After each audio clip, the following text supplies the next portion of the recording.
First of all, we have Kenya Moja, one Kenya, that has brought together different members of parliament from different tribes.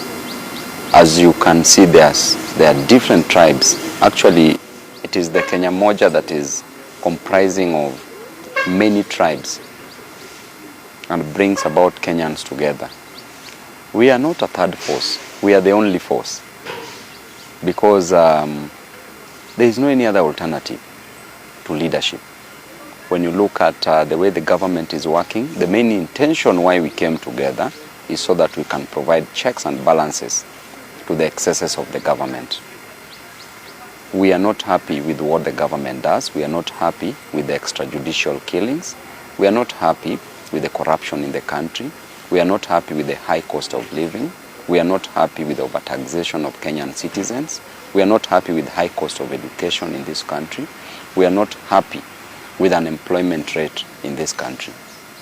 So as youthful members of parliament, we've decided to come together to provide an alternative leadership.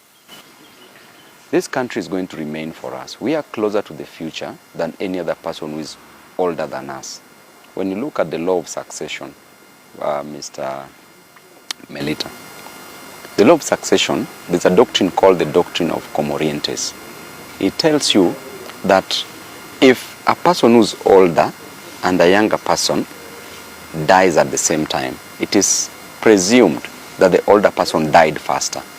So if an older person is to die through natural ways, then it is presumed that an older person will die faster than a younger person. That tells you that every other person who is older than us may die faster through natural causes than us. So that tells you that the country will remain for the younger people.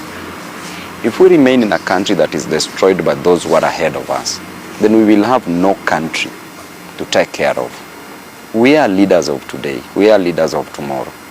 And we want a nation which will be better for us and for our generation. So that is the reason why we decided to come together as the only force, not as the third force. Because if we can be the best force, why do we want to be the third force? We are not the third. We are second to none. We are not playing a second fiddle. We are second to none.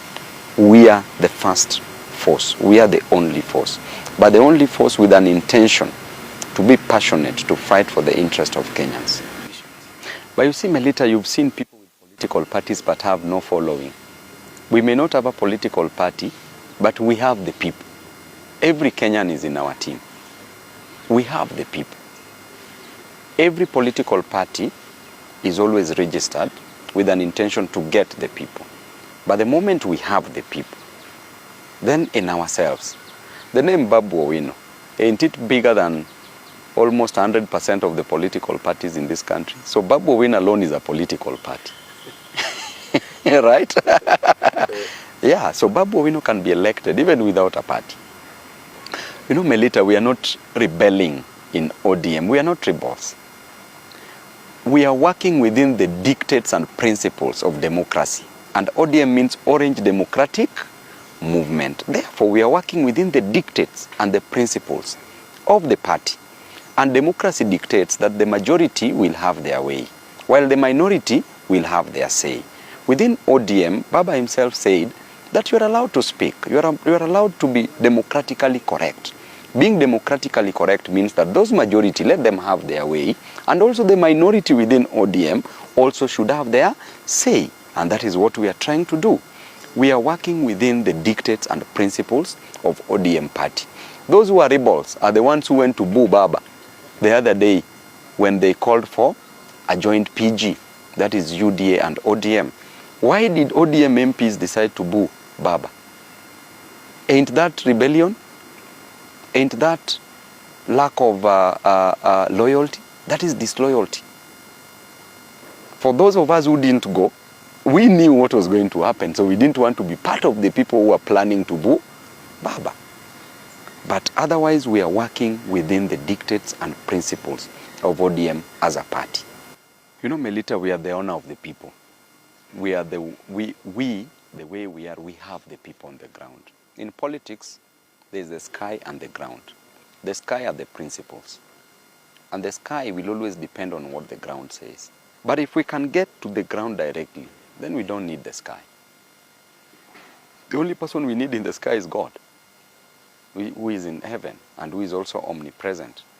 But a fellow human being who is also looking for the people on the ground, we can go and get the people on the ground. Of course, we are still talking as members of Kenya Moja, and we are making decisions at the right time. We will know the candidates to support. We will want the candidates who are pro-people, not pro-government.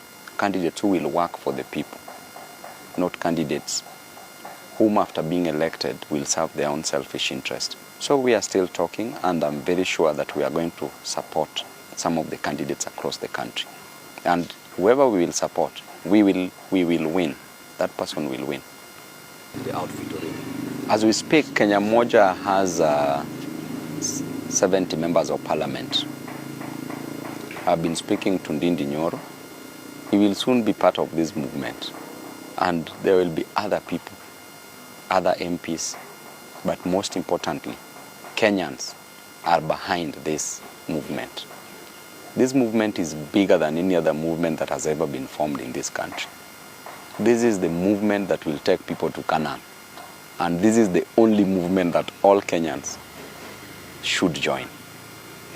Because this movement has so many blessings and has goodies for Kenyans. Wale wengine, agents of Satan. He, agents of God. So it's upon you to choose to serve Satan or to serve God. Yes.